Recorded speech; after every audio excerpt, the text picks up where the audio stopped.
All right. Okay, so welcome everybody. This is we're going towards the end, and looking forward to this next session with you, Craig. It's been great going through the Book of Mark, and please lead us as we go on now. It's been great being with all of you. I sometimes tell my students, I love you so much. I want to flunk you to make you come back next year. But of course, if I flunk them, they won't come back to my class next year. But anyway, uh, but no, it's great to be with you all. And um, I'm tempted to stretch this out so we can spend more time together. But I know we're toward the end. Normally, I like to leave off at an appropriate place to leave off, an appropriate place to start again. But today I'm going to be picking up actually in the middle of something which was more dramatic. We were at the climax of the gospel, at the crucifixion of our Lord. And, we've seen different responses to Jesus. We've seen the woman who anointed Jesus, who cared about his heart. But all of his male disciples, his closest friends, not only did none of them stay awake with him, but they abandoned him and fled. And so now he's alone, completely alone in the cross. The women have followed him to the cross. Some other people are mourning, but he's dying alone. Well, I mean, there's other people dying, but not deliberately with him. They're not his followers. And so on the cross, he's naked, which was the way they executed people back then. This was the most shameful form of execution. It was reserved usually for revolutionaries or slaves. Sometimes governors got away with doing it with other people, but never with somebody like a Roman. Well, actually, sometimes they did get away with it with Roman citizens, but it was illegal. But it was a shameful form of execution that was normally reserved for revolutionaries and slaves. It was a form of death by slow torture. Another torture means of execution was to put somebody in a bag with a cat and a viper and a scorpion, wrap it up and put something heavy around it, throw it into the Tiber River so they would die by drowning. But that was a lot quicker than this. That might take a minute or two, I don't know, depending on how impervious to the water the bag was. But this was death by slow torture. Sometimes it took people 3 days to finish dying. You couldn't swat the flies away from your wounds if they had pounded nails in your hands. If you'd been, well, and actually they always scourged people beforehand. So no way to swat the flies away. You'd still have bodily wastes. They'd come out publicly. If you survived the blood loss, people usually died from dehydration. If they didn't die from dehydration, then ultimately having to pull up their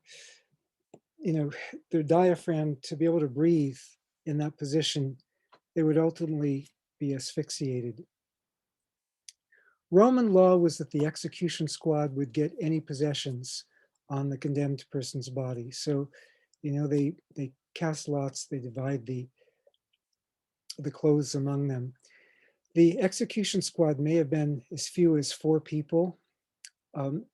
There was a unit called the Contubernium of 8 soldiers. They would share a tent together when they were on the march, and normally about half of them would be sent for a work detail like this. So maybe 4 or so, maybe more if they were concerned about crowd control. The title would often be carried in front of the person or sometimes affixed to the cross, as here, the titulus, which would list the cause of punishment. And here are just some dice from the Roman period. They may have used this or something else to cast lots for Jesus' clothes. He was offered wine mixed with myrrh. Now, myrrh in wine was supposed to well, there's different opinions about how it tastes, but some think that it was used as a narcotic. Not all the scholars agree on that, but in any case, we know that the wine, at least, could be used to dull pain or to deaden pain. In fact, I was visiting a Reformed synagogue years ago that I used to often visit, and during the Oneg Shabbat afterwards, when they would pass around a little bit of wine for people to drink, it was just a little tiny glass. But anyway, one of the older men leaned over to me and said, "You know why there's so few Jewish alcoholics?" Well, because it's circumcision at 8 days. When we get ready to circumcise the baby, the male baby, we put a little drop of wine on his tongue to deaden the pain. And the baby thinks, "Phew, if this is what happened the first time they put a drop of wine, I'm staying away from that stuff." But anyway, um, they offered him some wine, which could have deadened his pain. And yet Jesus chose not to drink it because our Lord came to embrace our pain, and he chose to embrace it in the full. So for the very disciples who abandoned him, denied him, and even betrayed him, Jesus chose to embrace our pain to the full. Now, there were other mockers, and their language in Matthew's gospel, it gives us a little bit of a fuller account. In Matthew's gospel, the other mockers repeat Satan's temptation, especially his final temptation. And it echoes words from a very widely circulated ancient Jewish book called Wisdom of Solomon, not written by Solomon, but a widely circulated book. It's in the Apocrypha. "For if the righteous man is the son of God, God will help him." And this was what the wicked were saying. Well, that's what they were saying to Jesus as he was hanging on the cross. "Oh, you're supposed to be the son of God. Let God help you if you're really God's son." Also, what we find, in not just in Matthew, but we find that the mockers would say, "He can't save him. Let him save himself. He says he can save others." But they were right that he couldn't save himself if he was going to save others. They offered him allegiance if he would just forsake the Father's way of getting the kingship, the kingdom. But the Father's way was through the cross. And it models discipleship for us too. Whoever wants to save their life will lose it. And we come to Mark 15:34, to Jesus' cry on the cross. Back in chapter 14, around verse 34, also he prayed the Psalms, or language related to the Psalms. But here, it's a direct quote from Psalm 22:1. He's quoting scripture to the last, and he's alone to the last. He feels forsaken even by his own heavenly Father, not just by all his disciples, but even by his Father. And yet, the psalm that he quotes, he knows the context. He knows that Psalm 22:1 starts on a note of abandonment, but ends with victory and God's deliverance. And so this prayer, he pours out his heart, but it's also a prayer of faith in the God who in the end will not abandon him. Now, when he cries out, Eli, well, closer, Eli, Eli, lama sabachthani, if he prayed it in Hebrew, Mark records it in Aramaic, but if he prayed it in Hebrew, which is closer to Matthew's version, makes even more sense why some of the people who didn't recognize the scripture thought he was calling for Elijah. Eli, my God, sounds a little bit like Eliyahu, Elijah.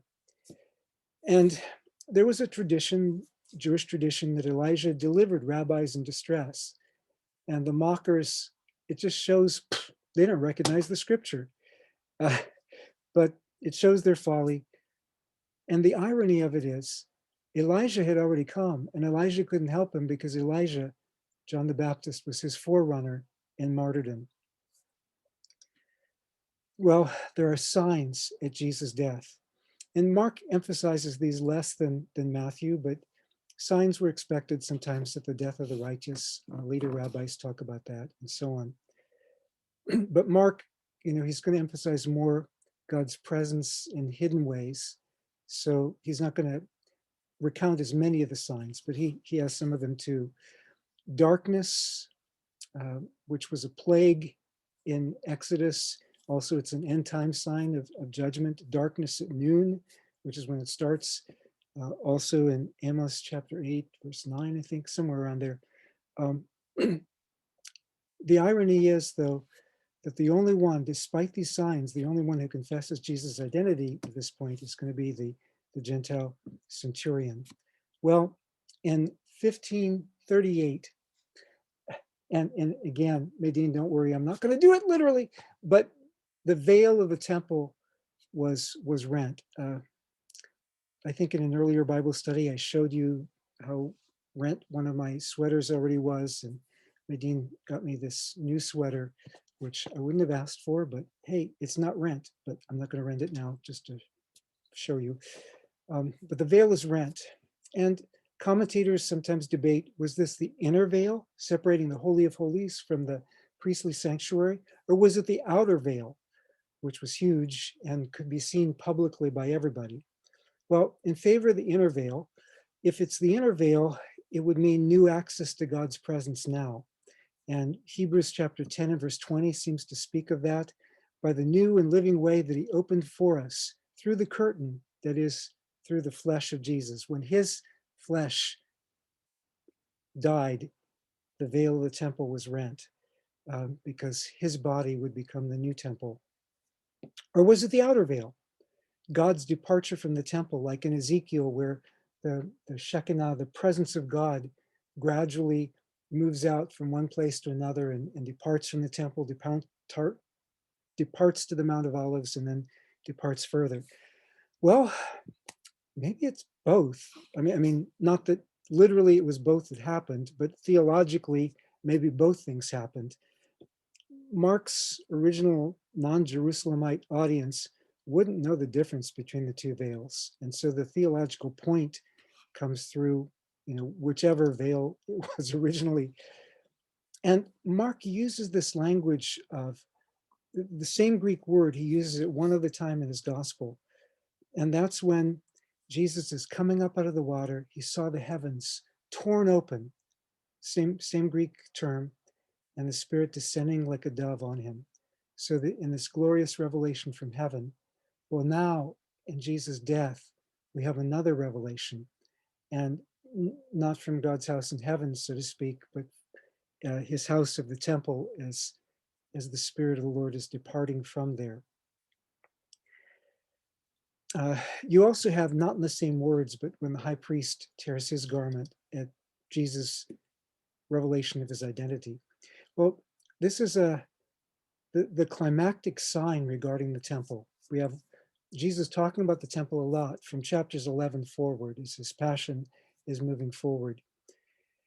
He was teaching and saying, my house shall be called a house of prayer for all the nations, but you have made it a robber's den. And then in chapter 13 and verse 2, talks about not one stone being left on another. Chapter 13 and verse 14, he talks about the desolating sacrilege in the holy place. And then in 1458, the false accusation against him is that he claimed that he would destroy the temple that is made with hands. And 3 days later, he'll build another not made with hands. The irony is, it was his accusers, it was his enemies who would destroy the temple. They would destroy his body. It would be raised in 3 days. But by destroying his body, by killing him, they were also pronouncing judgment.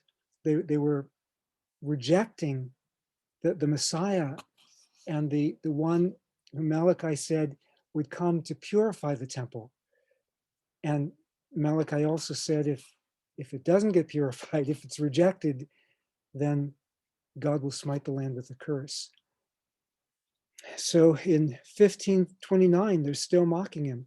Those who passed by derided him, shaking their heads and saying, "Aha, you who would destroy the temple and build it in 3 days." And then the veil of the temple is rent when he died, because they had rejected the one who could have saved the temple. Well, the next verse, the Roman centurion, he may be ethnically Syrian. A lot of the recruits in this region were from Syria, but he stands for Rome. He's a recruit for Rome. He confesses, truly, this is God's son. Now, so far in the gospel, the only ones who've confessed, believing that Jesus is God's son, have been God, the Father, my beloved Son, chapter 1 and verse 11, chapter 9 and verse 7, and some demons who didn't have saving faith for sure, but they recognized he was God's son in chapter 3 and verse 11 and 5 and verse 7. The high priest mocked the idea. The first human being to confess Jesus as God's son in Mark. Now, I know in the other gospels, it's in a little bit different sequence. So, but we're talking about what Mark wants to emphasize, what he wants to highlight here. The first human being to confess Jesus as God's son in Mark's gospel is not a disciple. It's not even a Jew. It's not even a Jewish loving Gentile, but it's a Gentile assigned to lead the squad that's going to execute Jesus. We don't know if he was actually part of the group that was mocking Jesus as King of the Jews, but this is one of his executioners. It says he was standing by, which elsewhere when Mark uses the same Greek term, it's the epitome of an otherwise minor character. It's a bystander, literally. Well, how did he recognize Jesus as God's son? He wouldn't see the temple veil being rent. For one thing, from the position of where Golgotha was, you couldn't see back to the temple. And he also wouldn't see it, even if it's the outer veil, because it says that he was facing Jesus. You know, his back would be toward the walls of Jerusalem and where the temple would be. He didn't recognize Jesus as God's son from all the healings or deliverances or other signs that we also see in Mark's gospel, and people praise what God is doing through Jesus, but nobody says you're God's son for that. But it says he recognized him as God's son when he saw how he breathed out his life. Again, it could take 3 days to die from crucifixion on the cross. Jesus died quickly. He died when he chose. As he said, no one takes my life from me, I lay it down. That's John. And we have a loud cry, both, my God, why have you forsaken me, in verse 34, and again in verse 37. He cried out with a loud cry, and then he died. You know, normally somebody who's having to lift up their diaphragm on the cross, their last breath is going to be a gasp. But Jesus cries out with a loud cry. John tells us it's actually a cry of triumph. It is finished. Mark isn't going to go there because he wants to emphasize, he wants us to catch all the suffering involved in the cross. But this soldier, this non-Jew, perhaps anti-Jew, recognized this Jew, Jesus, as God's son, not despite, but in the cross. God's son, the gift of his son, the true king, manifested his authority as a servant, and ultimately by laying down his life for us. He didn't count equality with God a thing to be grasped, but humbled himself, took on him the form of a servant, humbled himself and became obedient even to the point of death. Well, what would this Gentile mean by Son of God? You know, where would he hear such language? Remember the mockers. They're saying, oh, you're supposed to be the king of Israel. And Matthew tells us they were also saying, if you're the Son of God. So he's heard it from the people who are mocking him. But when he sees how Jesus died, he recognizes this really was the Son of God. Now, Gentiles believed in a lot of sons of a lot of gods and goddesses, but for one who was hailed as a king, who was also human, the emperor was called Son of God, even on his coins. This centurion, who is in a chain of authority that goes up to the Roman emperor, hails, confesses a different emperor, the king of the Jews, in the cross. The emperor reigned in power. Jesus was executed by Rome in weakness. Paul says that. The Messiah didn't come to crush Rome. He came to be crushed by Rome in our place. We move on now to the guardians of Jesus' body. There were two sets of guardians of his body, in a sense. There were the women. The male disciples were nowhere to be found by this point. We saw that last week as they abandoned Jesus. But the women followed him to the tomb. At least many of the women followed him to the tomb. And we're also going to hear about Joseph of Arimathea, the rich guy who made it through a needle's eye. Women followers. Now, these women followers are first named here. What we're going to see about them was they were very significant for Jesus' ministry historically, but again, Mark doesn't have room to tell us everything. He's keeping it concise, keeping things focused on, Jesus came to suffer for us. But, he's got Peter as the firsthand witness for this stuff. But when it comes to the cross, by this point, even Peter has abandoned him. So Peter has to tell Mark what he got from the women. The firsthand account was from the women at the cross and the beloved disciple. But again, Mark doesn't go into all that. He wants to remind us that the male disciples forsook Jesus. So as a whole, most of them did. So we've got, of the women's names, two of them are named Mary, which isn't too surprising. It was the most common women's name back then. And Salome was probably second most common. So one of them happens to be named Salome, no surprise. These were among the women. So these weren't the only women who followed Jesus from afar. These are the ones that Mark names. Mark may name these three because all three of them witnessed both the crucifixion and the empty tomb. And both of the Marys also witnessed Jesus' burial at the empty tomb. So what these women were doing for him, they followed him and they provided for him. Literally, they served him. Well, who else followed before the cross? Well, James and John, Simon and Andrew followed Jesus. They left their nets and followed him. They're speaking of Simon and Andrew in 1:18. 2:14, he saw Levi, the son of Alphaeus, sitting at the tax booth, said, "Follow me." He got up and followed him. We also have the crowds following Jesus from Galilee. Chapter 8 and verse 34, "If any want to be my followers, let them deny themselves, take up their cross, and follow me." And of course, nobody took up the cross to follow him, but at least these followers followed him to the cross. Now, we also have some failures in following in Mark's gospel. Mark 9:38, John says, "Teacher, we saw somebody casting out demons in your name. We tried to stop him because he wasn't following us." Oops, that's the wrong idea of following. It's not about us. It's about following Jesus. And then in 10:21, he invites a rich man to follow him. And the guy won't do it because he has to give up everything to follow Jesus. Here we're going to learn about a different rich man who is going to provide for Jesus in his death. But here these women provided for Jesus. They served him. Diakoneo can mean different things, but in this context, presumably means they provided for him financially out of their resources. But who else served in this gospel? You look for the verb elsewhere, the same Greek verb elsewhere in the gospel. Angels served, so it's not a low thing to serve. But then also Simon's mother-in-law served Jesus and the men who were gathered. So maybe this is just an angel thing and a woman thing, right? Maybe it's not a guy thing. Maybe guys don't have to serve, huh? 10:45, the Son of Man came not to be served, but to serve and give his life a ransom for the many.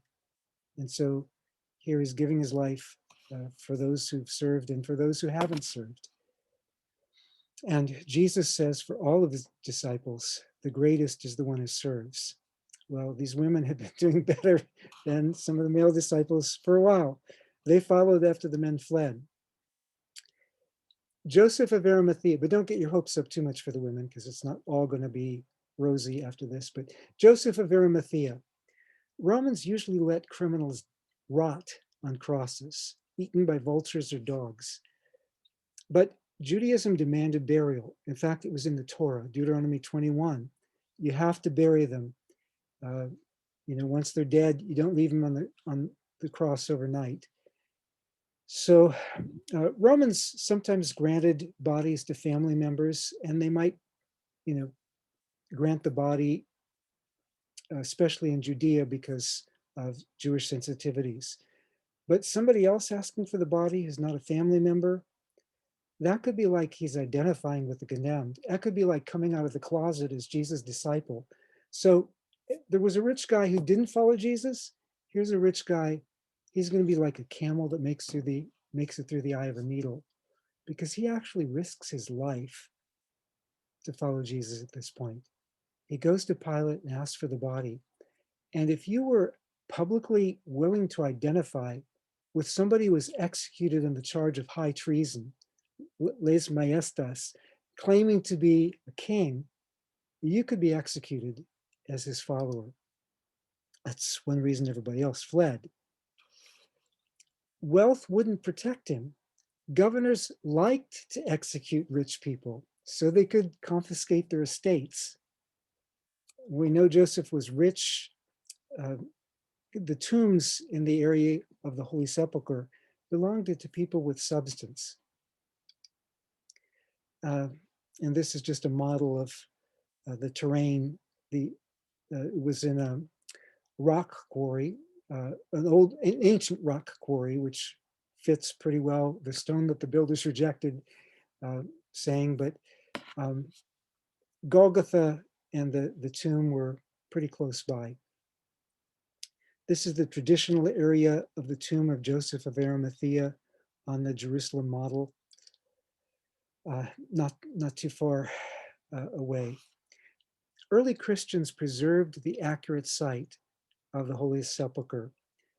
This site, tombs were supposed to be outside the city walls. And it was outside the city walls when Jesus was crucified, but the people who reported remembering the site, their reports come from after the year 44. Nobody's going to make up something as late as 44, because after 44, the walls had been expanded. This was now inside the city walls. So this tradition of this site, maybe not the exact tomb, but in that precise area, probably goes back to within 15 years of Jesus' death. Here are some other first century tombs inside the Church of the Holy Sepulchre. And again, we know that these are first century tombs, so that says a lot. This guy's not actually dead in this picture that I got from Todd Boland, but it illustrates the size of the burial bench in some kinds of tombs. And here are just some pictures so you understand what the rolling stone on front of a tomb would look like. This is not the magazine we're talking about, but this is these are rolling stones. Here's an example of the size of the stones. And here is the interior of the place that's the traditional actual place where Jesus was buried. And, it's a great place to remember and to think about, although it's also important for us to remember that he's not there, he's risen.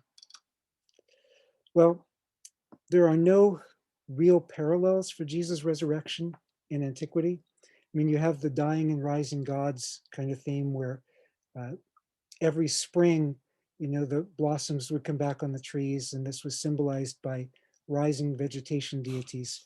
But the idea of a single, once for all, bodily resurrection, that was a Jewish idea, and it was for the end of the age. Jesus fulfills that Jewish idea in advance for the rest of us. It's why Paul speaks of him as being the first fruits from the dead. Hundreds of witnesses, Paul tells us, sometimes many on a single occasion. And we have it in multiple sources about various witnesses. These were pretty credible. They were prepared to die for their testimony. Nobody retracted it. Otherwise, we'd expect the detractors to talk about that and say, yeah, so-and-so said they said that, but they made it up. We don't have any of that. And women as the first witnesses. That wasn't something the early church would have made up because, well, the witness of a woman was not regarded so highly in Jewish tradition or in Roman law, for that matter. And also, the church debated about a lot of different things, but Jesus' resurrection was unanimous from the beginning. Well, the women show up in early in the morning on the first day. And so the sun is about to strike me here at a different time of the day here, but they came early to anoint Jesus' body, but it was already taken care of because Mary of Bethany, we know that from John, not from Mark, but she had already anointed Jesus' body in advance for his burial. Well, you're looking for Jesus of Nazareth. This Greek word is used elsewhere in the gospel, not usually in a favorable way. Everybody was looking for Jesus. That's not necessarily bad, but his mother and brothers came looking for him. That wasn't really a good thing because they were trying to take him away because they thought he was nuts. And then the Pharisees come seeking a sign from heaven. And then in recent chapters, people were seeking Jesus to kill him. But they come seeking the body of Jesus. Their intention is good, but he's not there. He's risen. And so these women are commissioned to tell. They're the first people commissioned to spread the good news after the resurrection. Go tell his disciples and Peter. I love that second chapter of Acts song, but it's taken from this. Go tell his disciples and Peter that he's going ahead of you to Galilee. You will see him, just as he told you. Well, the disciples and Peter are reinstated. The women are going to carry this message. So they have a message not only about Jesus is risen, but they also have a message to Peter and the disciples for their calling. Go tell. That's the same wording he used back in chapter 5 and verse 19, where the guy who was cured, delivered from the legion of demons, go home to your friends and tell them how much the Lord has done for you. But it contrasts with the usual command in Mark. Usually in Mark, it's don't tell, keep it a secret. And yet there was a limitation on that. Don't tell anybody what you've seen until after the Son of Man has risen from the dead. Well, now he's risen from the dead. No more secret. I mean, there is a secret that there's still God's mysteries in a way, but we're to tell. And people who have ears to hear get to hear more than the kingdom is coming. We can say the king has come and is yet to come. The women are the new heroes, right? Now you can tell. And so what do? They don't. Just like the people who told when they weren't supposed to, they don't tell when they are supposed to. The men fled instead of following to the cross. But the women followed to the cross and the empty tomb. They're now commissioned as proclaimers to the male disciples. Earlier in the gospel, Jesus says, don't tell anybody, people tell anyway. Now somebody's told to tell. And it says, they went and fled from the tomb, for terror and amazement had seized them, and they said nothing to anybody, for they were scared. Jesus is this story's only real hero. Even the women, well, they did better than the men, but Jesus is the only real hero. They fled, just like the guys. All of them deserted Jesus and fled. Afraid. That's how the gospel ends. It's in Greek, it's the next to the last word, but it's like the last really super significant word here.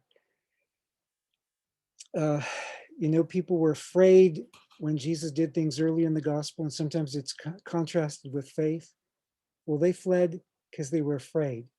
Now, we know that that's not exactly completely where everything ends, because, Matthew, okay, they go, and then Jesus himself meets them. Well, they end up fulfilling their commission. But what happened? If the women never told anybody, how would we find out about their experience? Even if Jesus appeared to other people, obviously they did tell somewhere down the road. And that's, you can figure that out from Mark as well. Also, Jesus' prophecies always come true, and so far in the gospel anyway, and he had said, after I'm raised up, I'll go before you into Galilee. So, he is going to meet with his disciples in Galilee. They are going to convey the message to the male disciples. And other gospels all say that women did recover and share the message, and they report the resurrection appearances. Paul reports these before Mark. So we know these things happened. It was even a basic part of the gospel message that the appearances happened to a lot of people. But Mark is telling the beginning of the gospel, the beginning of the good news. So he's writing to people who know Jesus is risen, know about the appearances. His Christian audience knew about that. But he can end where he wants to. I mean, nobody'd written the gospel before Mark, so nobody told Mark, well, you have to end with the resurrection appearance because that's the way you end the gospel. He was the first one, so far as we know, the first one to write a gospel. Later, you get to the 2nd century and people add verses 9 through 20 to Mark's gospel because they know from the other gospels, oh, if it's a gospel, you're supposed to end with resurrection appearances. So they end that way. But Mark, he doesn't have to do it. But why does he end with, they went their way and told nobody because they were scared? Why would you end with a shock for an ending like that? What kind of conclusion is that? Mark recounts Jesus' invitations throughout the gospel to ponder his riddles. The mystery of the kingdom is for those who press deep. And Mark ends with a riddle, inviting us to contemplate. What if the women had stopped there? What if they'd never spread the good news? And now we know the good news. What are we going to do with it? Whoever has ears to hear, let them hear.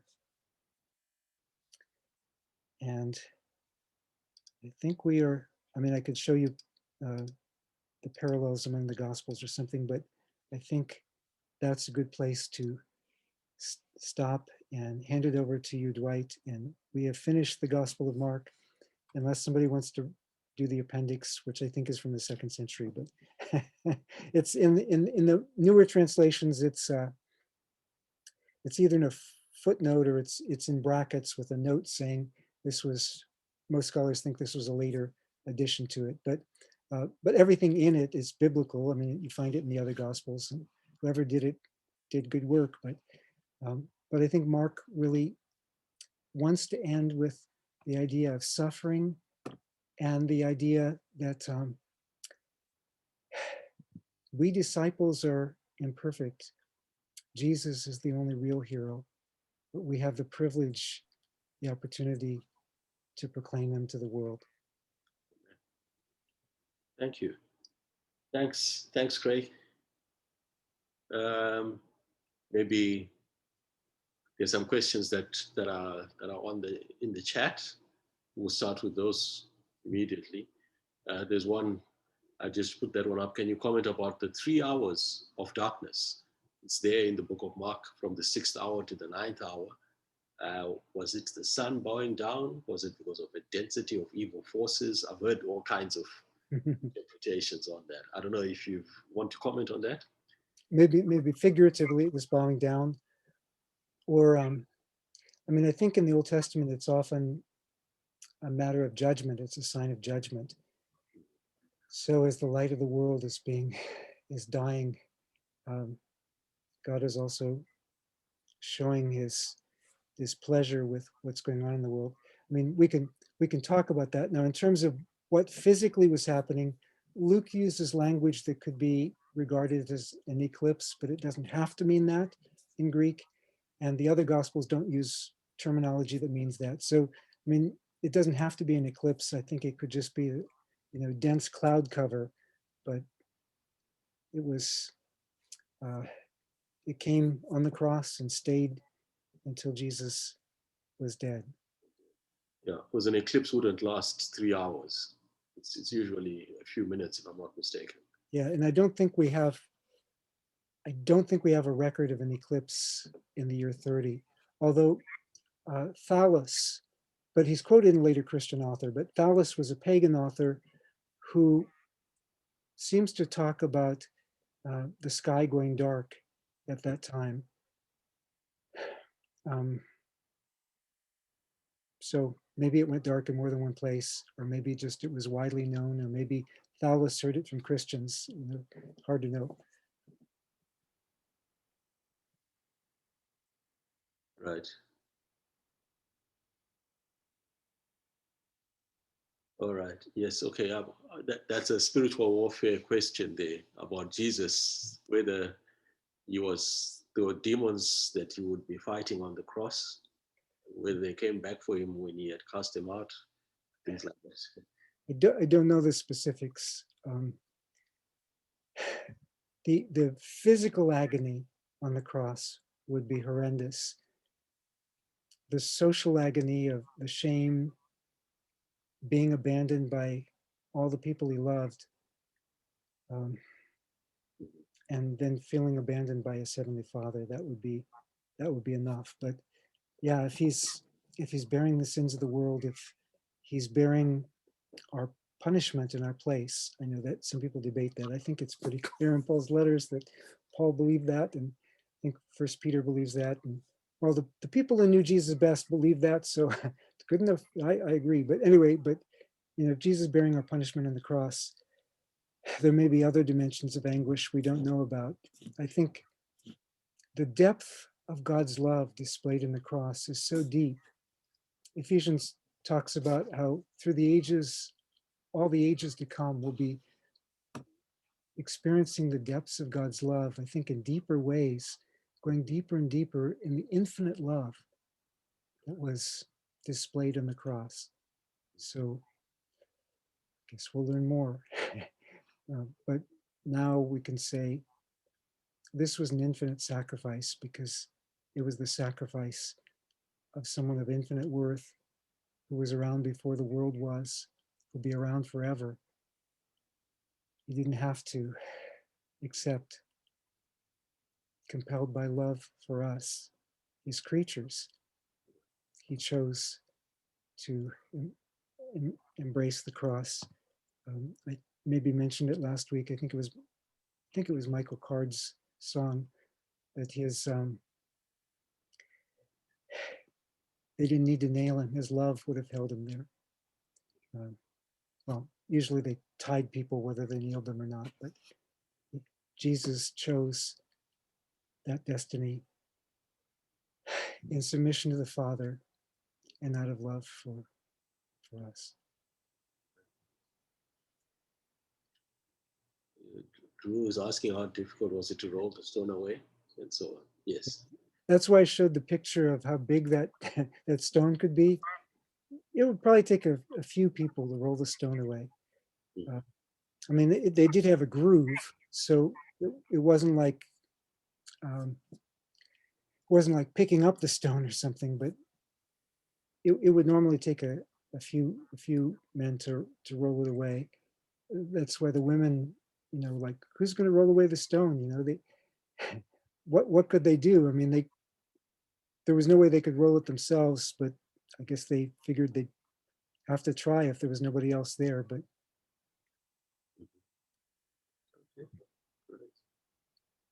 right. I don't know if there are any more questions that are going to be in the chat there.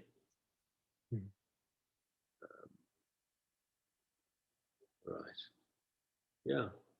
I actually don't have any more questions, Craig, for the moment.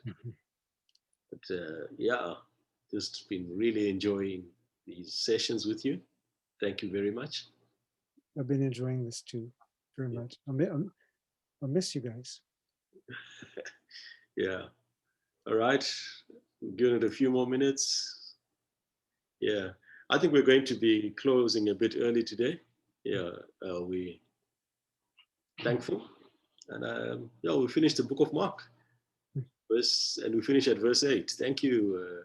Yeah, that's actually a very, Yeah, if I did 9 through 20, that would be all right, because again, it's all biblical, but it's not really part of what Mark's message was. Mark really, it's boom, boom, boom, very concise, mhm. very cruciform, very focused on the cross and our weakness and how he came to us in our weakness and redeemed us. Um, sharing our vulnerability, but succeeding even though we all failed. Praised be the Lord.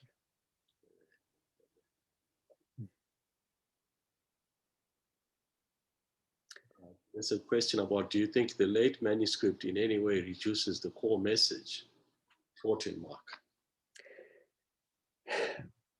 I think it's better to take Mark on his own terms, hear what his message is. It's all right to read it, you know. Again, pretty much everything in there is in the other Gospels or the Book of Acts. I should have mentioned also Acts, but I think it can distract us from the focus of Mark. I suppose, I mean, if there's an author's intent and the author's intent was to end it at a particular point. Yeah, I think there's a reason why we have 4 different Gospels. I mean, they're all working from information about Jesus,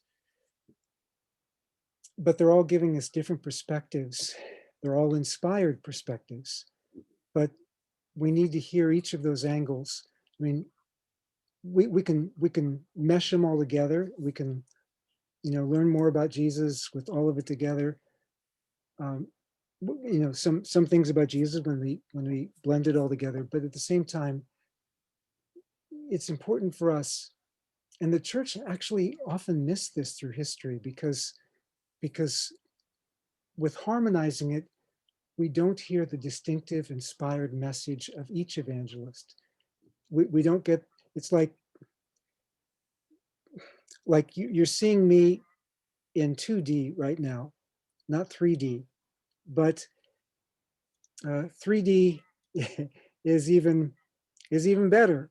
And you know, when we have the Gospels from the multiple perspectives that they give us, we get,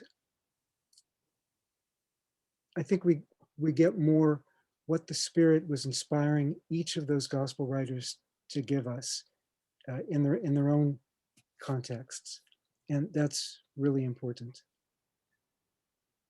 Okay, great. Thank you very much, Craig, and God bless you. Enjoyed these sessions. Thanks.